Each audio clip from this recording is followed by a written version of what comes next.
प्यारे विद्यार्थियों, मेरा आज का व्याख्यान आधारित होगा कान की संरचना पर।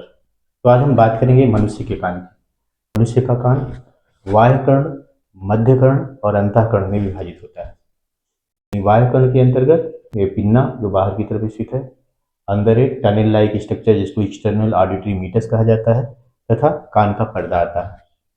जबकि मध्य कर्ण को टिम्पैनिक कैविटी भी कहा जाता है। इसमें ईयर ऑस्किल्स आते हैं, 3 हड्डियां आती हैं छोटी छोटी, जिनका बाहर से अंदर की तरफ क्रम है मैलस, इनकस, स्टेपिस। शरीर की सबसे छोटी हड्डी कान में पाई जाती है और इसे स्टेपिस कहा जाता है।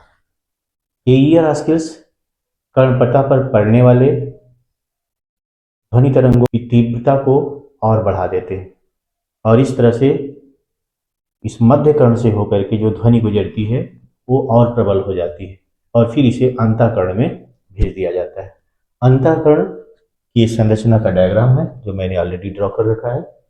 अंतःकर्ण 2 भागों में बटा होता है, वेस्टिबुलर अपरेटस तथा कॉक्लियर अपरेटस।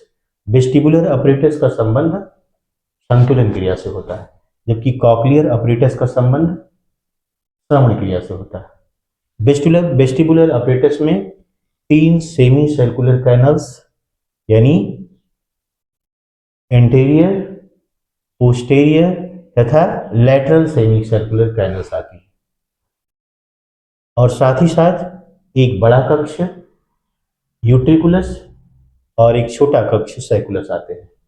सैकुलस और यूट्रिकुलस आपस में एक छोटी नलिका द्वारा जुड़े होते हैं। इन्हें यूट्रिकुलो सैकुलस डक्ट कहा जाता है। इसी डक्ट से एक और डक्ट जिसको इंडोलिम्फेटिक डक्ट कहा जाता है ये भी आकर के मिलती है, जिसके अंतिम सिरे पर इंडोलिम्फेटिक सैक होता है। इंटीरियर तथा पोस्टेरियर सेमी सर्कुलर कैनल एक कॉमन नलिका से निकलती है जिसे क्रस कम्यून कहा जाता है। ये क्रस कम्यून हमने लिखा है, इनकी उत्पत्ति एक ही कॉमन नलिका से होती है, जिसे क्रस कम्यून कहा जाता है।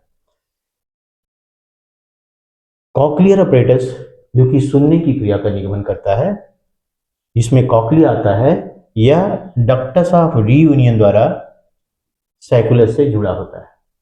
तो इस तरह से हमारे कान श्रवण संतुलन अंग होते हैं। सुनने की क्रिया के साथ ही साथ हमारे शरीर का बैलेंसिंग भी करते हैं, यानी हमारे शरीर का संतुलन भी स्थापित करते हैं। तो ये रहा कान की संरचना के बारे में। मैं समझता हूँ मेरे इस व्याख्यान ने कान की संरचना को लेकर के आपके कॉन्सेप्ट को क्लियर कर दिया होगा और एक समझ विकसित हो गई होगी। अपने अगले व्याख्यान में मैं चर्चा करूंगा सुनने की क्रिया कैसे होती है इस पर।